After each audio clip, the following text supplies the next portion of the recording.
Hello friends, ओम श्री गणेशाय नमः। जय श्री कृष्णा। आप सभी का स्वागत है आपके अपने यूट्यूब चैनल पर। फ्रेंड्स, आज हम आपको इस वीडियो में बताने जा रहे हैं कार्तिक मास में सुनी जाने वाली तारा भोजन की कहानी के बारे में।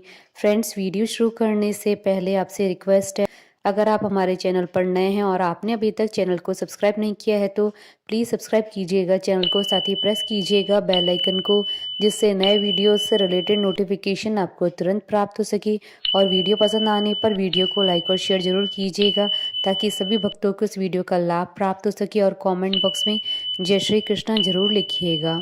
कार्तिक मास महात्मा सभी प्रकार के विघ्नों का नाश करने वाले तथा सारी सृष्टि का पालन करने वाले श्री गणेश जी तथा ज्ञान के दाता देवी श्री सरस्वती जी तथा सब पुराणों के कर्ता श्री व्यास जी तथा श्री गुरुदेव जी के चरण कमलों में नमस्कार करके भगवान की श्रद्धा और भक्ति रस में डूबे हुए कार्तिक मास की कहानी कहती हूँ। कार्तिक मास की तारा भोजन की कहानी आरंभ।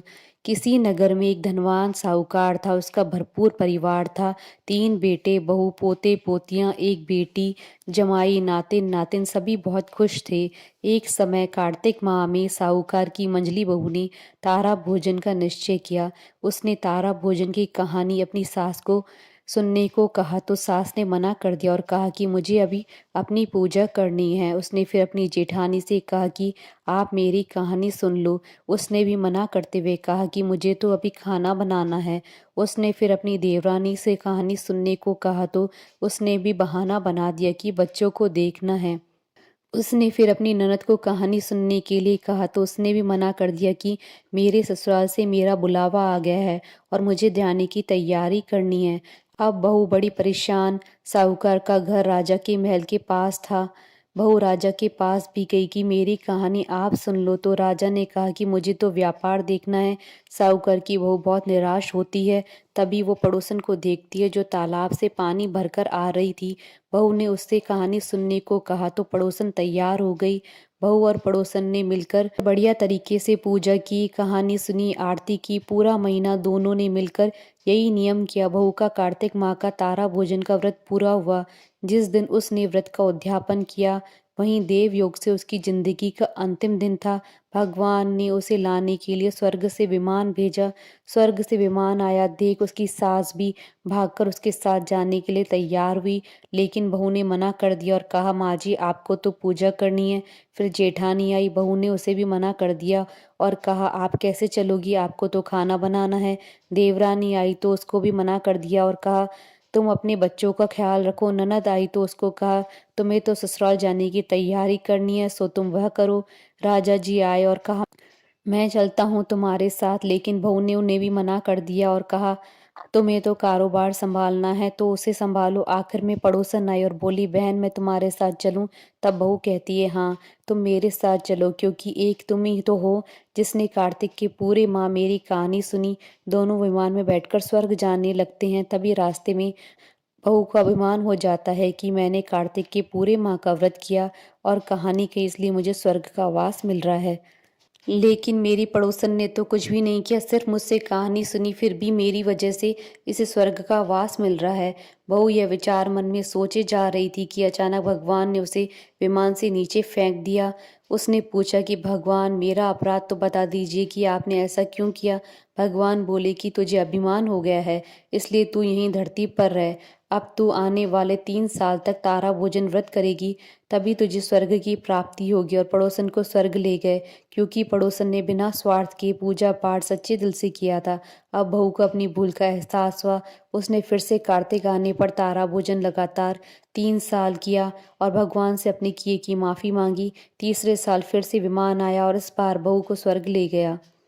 हे कार्तिक के देव, इस कहानी को सुनने और हुंकारा भरने वाले सभी पर अपनी कृपा बनाए रखना। फ्रेंड्स, अब आइए प्रारंभ करें तारा भोजन की दूसरी कहानी। एक राजा था और उसकी बेटी तारा भोजन करती थी। उसने अपने पिता से कहा पिताजी मुझे लाख तारे बनवा दो, मैं दान करूंगी। राजा ने सुनार को बुलाया और कहा कि मेरी बेटी तारा भोजन करती है, तुम 9 लाख तारे बना दो। सुनार सूखने लगा तो उसकी पत्नी ने पूछा कि तुम उदास क्यों रहते हो? उसने कहा, राजा ने 9 लाख तारे बनाने को कहा है, मैं कैसे बनाऊं? मुझे तो तारे बनाने आते ही नहीं। राजा की बात है, अगर नहीं बनाए तो वह मुझे कोलू में पिलवा देंगी। उसकी पत्नी ने कहा, इसमें परेशान होने की क्या बात है? गोल सा पतरा काट कर कलियां काट देना, राजा ले जाएगा। अपनी पत्नी के कहे अनुसार सुनार ने तारे बना दिए। राजा उन्हें ले गया। राजा की लड़की ने 9 लाख तारे और बहुत सा दान दिया। भगवान का सिंहासन डोलने लगा। भगवान बोले, देखो मेरे नेम व्रत पर कौन है? 3 कूट देखा तो कोई नहीं था, चौथे कूट देखा तो राजा की लड़की तारा भोजन कर रही थी। भगवान ने कहा कि उसे ले आओ, उसने व्रत किए हैं। भगवान के दूतों ने लड़की से कहा, चलो तुम्हें भगवान ने बुलाया है। उसने कहा कि मैं ऐसे नहीं जाऊंगी, मैं तो सारी प्रजा को, उस सुनार को जिसने मेरे लिए तारे बनाए, जिसने मेरी कहानी सुनी, सबको लेकर जाऊंगी। लड़की की बात के सामने भगवान को झुकना पड़ा और भगवान के दूत उसके लिए बड़ा सा विमान लाए कि चलो।